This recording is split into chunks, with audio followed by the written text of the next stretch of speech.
Bonjour, aujourd'hui nous sommes à Guebwiller, à la rencontre du domaine Schlumberger, plus grand domaine viticole privé d'Alsace.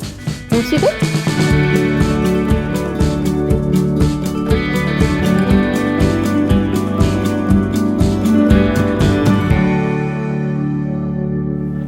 Bonjour Séverine. Bonjour Valérie, comment allez-vous ? Très bien, je vous remercie de nous accueillir aujourd'hui au domaine Schlumberger, domaine familial de 130 hectares. Je vous propose qu'on en parle peut-être sur le canapé. Avec grand plaisir.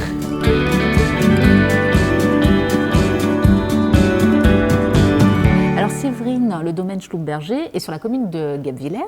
C'est la seule commune qui a 4 grands crus. Alors aujourd'hui, on va plutôt s'attarder sur le Kitterlé. D'ailleurs, il a un drôle de surnom, Brise-Mollet. Pourquoi ? Alors le Kitterlé, c'est un des grands creux les plus en pente dans la région en Alsace.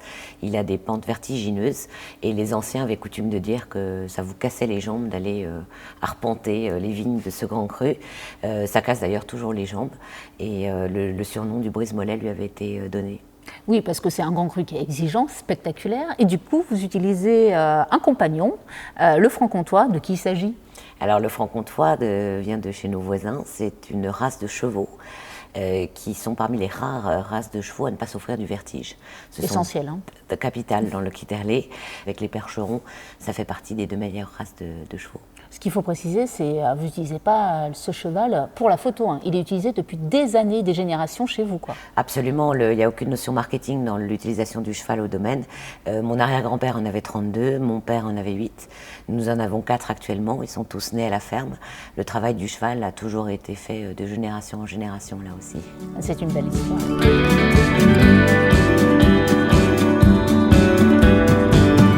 Alors Séverine, là nous voici dans le shed, de magnifiques foudres, et il y a des petites anecdotes à nous conter.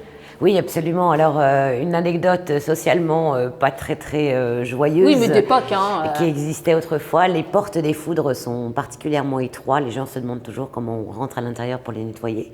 Il faut savoir qu'autrefois, les foudres étaient nettoyées par les enfants. Et donc, il n'y avait pas nécessité de faire des grandes portes. On glissait les enfants pour aller les nettoyer.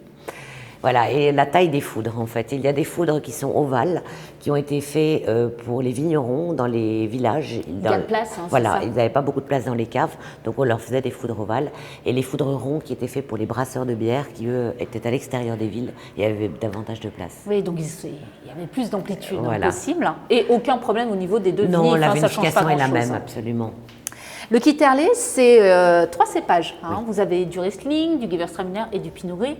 Quel est votre meilleur souvenir de dégustation ? Alors mon petit chéri au domaine, c'est clairement le mariage sucre-acide sur le Pinot Gris Kitterlé 2012 qui est remarquable. C'est celui qu'on va déguster Absolument. Lors du pique-nique. Avec grand plaisir. Je vous laisse y aller, puis je vais vous suivre Absolument. de toute façon.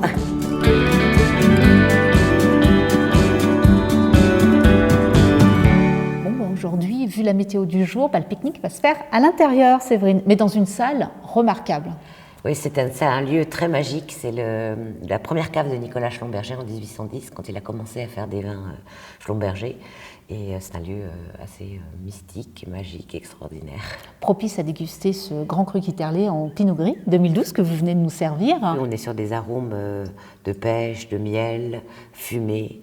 C'est des vins que j'aime énormément, qui pour moi représentent vraiment la signature de ce qu'on peut faire dans l'excellence en Alsace. C'est complexe, ça conserve une très belle fraîcheur, une belle minéralité déjà au nez. Alors le Kitterlé, c'est ça, c'est la roche volcanique, donc c'est un terroir qui naturellement a beaucoup de minéralité. Et même une petite pointe de salinité en finale. Tout à fait. Bon, on va le passer en bouche. Avec plaisir. Santé. Santé. On s'attend vraiment à ce type de vin en bouche. Ouais, c'est des vins signatures de la région. La complexité aromatique, les fruits jaunes et cette grande structure minérale. Une longueur en bouche remarquable. Et c'est un vin que vous accordez avec quoi ? Alors moi, c'est un vin que j'adore avec les plateaux de fromage. Donc plutôt un accord produit finalement ? Complètement. On manque tous de temps. On va pas forcément le temps de cuisiner 2 heures quand on a des invités. Un beau plateau de fromage, un Pinot Gris grand cru et on passe un excellent moment. Une soirée tout en convivialité. Tout à fait. Alors aujourd'hui pour le pique-nique, j'avais prévu justement un fromage, ça tombe bien, et c'est un chèvre cendré. Je pense que ça s'accordera très bien avec ce grand cru Kitterlé. Ça va être merveilleux. Et à vous, je vous dis à vos verres et à jeudi prochain.